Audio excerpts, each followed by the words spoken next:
Today, our thoughts are certainly with many around the globe reflecting on the passing of Pope Francis. It really is a significant moment. It truly is the end of an important era.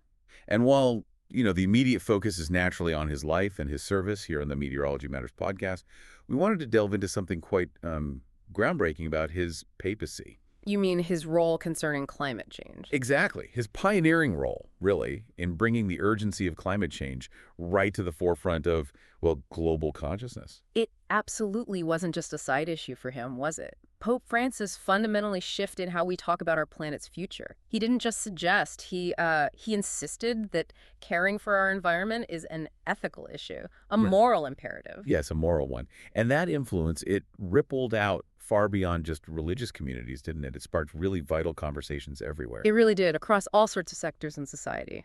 And, speaking of impact, the real cornerstone, I think, has to be his encyclical Laudato Si. Oh, absolutely. Laudato Si, or praise be to you. Praise be to you. Even the title feels deliberate, doesn't it? It sets a certain tone. It does. It's a direct link, isn't it, to St. Francis of Assisi, his famous canticle about creation, about our sister, Mother Earth. Right. So from the very beginning, there's this sense of kinship, of connection and responsibility. Precisely. And the encyclical itself, well, doesn't mince words about how we've treated this sister. No, it certainly doesn't. It talks about the harm we've inflicted through, I think the phrase is, irresponsible use and abuse of the Earth's gifts.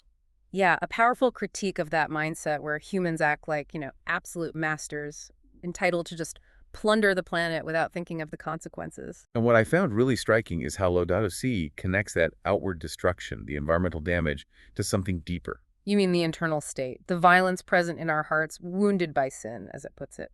Exactly that. It argues that this sort of internal brokenness manifests externally, in the sickness we see in the soil, the water, the air, the threats to life. It's a really compelling link. It suggests our ecological problems are symptoms of a deeper spiritual or ethical problem, a sickness within humanity reflecting onto the planet. And this message, it wasn't just directed inwardly, was it? He made it clear who he was speaking to. No, absolutely not. He explicitly addresses it to every person living on this planet. It's framed as a universal concern. Which feels quite significant. It kind of echoes maybe Pope St. John to Timothy III addressing the world during the nuclear crisis, positioning environmental decline as a shared global threat. That's a key point. Laudato Si was an invitation to a global dialogue, breaking down barriers. And fundamental to its whole argument is this tight link between the environment and society. Right. The idea that you can't separate them. You really can. The encyclical insists that a truly ecological approach has to be a social approach, too. It says we need to hear both the cry of the earth and the cry of the poor. Because they're interconnected crises. Deeply intertwined. You can't solve one without addressing the other. Which leads us nicely to this central concept in Laudato Si, this idea of integral ecology. Can you unpack that a bit for us? It seems really foundational. It really is.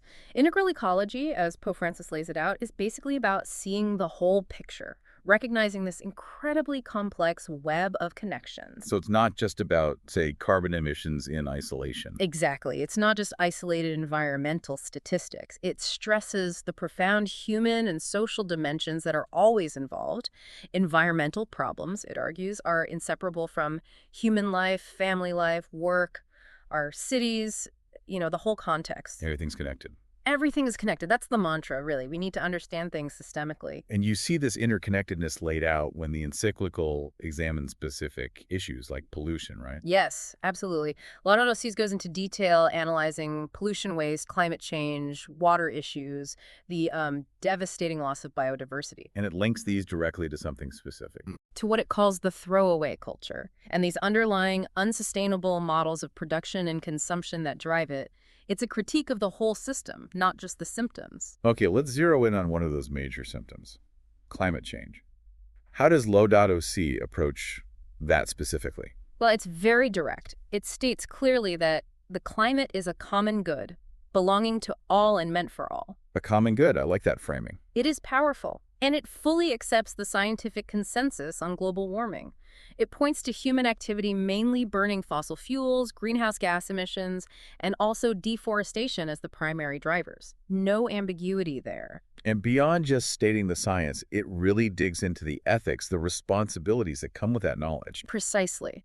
Laudato Si highlights the deep injustice of climate change, Hmm. how its impacts fall disproportionately on developing countries, on the poorest communities. The ones who contributed least to the problem but suffer the most. Exactly. They're the most vulnerable, the least equipped to adapt. It underscores a fundamental unfairness at the heart of the crisis. So, faced with this scientific reality and this ethical injustice, what does the encyclical propose? Does it call for action? Oh, definitely. It's not just diagnosis, it's a call to action. It calls for policies to drastically cut polluting gas emissions and to make a decisive shift towards renewable energy. But it also acknowledges the challenges, right? Yeah. It's not naive about the politics involved. Not at all. It's quite realistic, acknowledging well, the often slow progress, the political roadblocks, the power of vested economic interests that resist change. It presents the goal clearly, but understands the fight involved. Now, beneath the science and the policy, Laudato Si seems to build its case on some really deep theological and ethical foundations Yeah.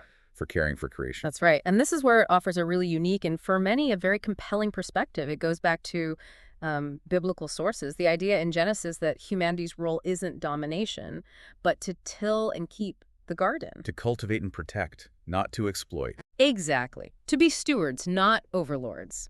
It emphasizes that every creature has inherent value in God's eyes, not just value based on how useful it is to humans. So it's pushing back against a purely human-centered view of the world. Very much so. It critiques what it calls a distorted anthropocentrism, putting human desires above absolutely everything else. Instead, it promotes this wider view, recognizing our place within the intricate web of life, the intrinsic worth of all creation. We're part of it, not lords over it. And that understanding of our place, that connects to the idea of the common destination of goods, doesn't it? It does, directly. Laudato Si strongly asserts that the earth and its resources are a shared inheritance. They're meant for everyone's benefit, not just a few. Which is a direct challenge, too. To excessive consumption, especially in wealthier parts of the world. It calls for a sense of global solidarity and a just sharing of the planet's resources. The encyclical also tackles the role of technology, which is obviously huge in our modern relationship with nature. Yes, it engages with technology quite thoughtfully. It acknowledges the immense benefits, of course, the progress it enables. But there's a warning, too. There is a significant caution about what it calls the technocratic paradigm. This is the danger of a mindset that prioritizes efficiency, power, and profit above all else. Above ethical concerns, above the well-being of people and the planet itself. It urges discernment in how we use technology. So when you pull all these threads together, the critique, the ethics, the science, what's the ultimate change Laudato Si is calling for? What's the goal? The ultimate goal seems to be what it calls an ecological conversion. Ecological conversion, what does that entail? It's described as a profound shift, a change of heart, a change of mind, leading to genuinely new habits, new ways of living. It's about developing attitudes of gratitude, of gratuitousness, giving freely without expecting return, and fostering this deep sense of universal communion, feeling connected to all creatures. So reevaluating our core values and priorities. Absolutely. A fundamental reorientation. And this conversion, it's not just an individual thing, is it? It has to happen on a larger scale, too. Definitely. Laudato Si emphasizes the crucial role of education in fostering this change. And it stresses that we need transformation at both the individual level and within our communities or societies. It seems very comprehensive. Does it touch on other aspects like our emotional or spiritual lives? It does. It even brings in the importance of joy and peace, the value of civic and political love engaging in society out of care, and explores the spiritual dimensions, connecting ecological concern to things like the Eucharist and the concept of the Trinity. It really tries to weave it all together into this integral vision. Wow. So stepping back and reflecting on Pope Francis's time, it's just incredibly clear how profoundly Laudato Si shaped the global climate conversation. It really is undeniable. He didn't just add to the conversation, he reframed it. Yeah. He insisted it wasn't just environmental or economic or political, though it's all those things, but that it was fundamentally a moral imperative. Compelling us to act and to rethink our entire relationship with the planet. Exactly. His work has left a truly lasting mark, providing this powerful ethical framework. And if you want to keep exploring these kinds of crucial environmental topics, please do follow meteorologist Rob Jones. You can find him on Instagram, just search meteorologist. Or on TikTok, look for TV meteorologist. And over on YouTube, search for Rob Jones Hurricane.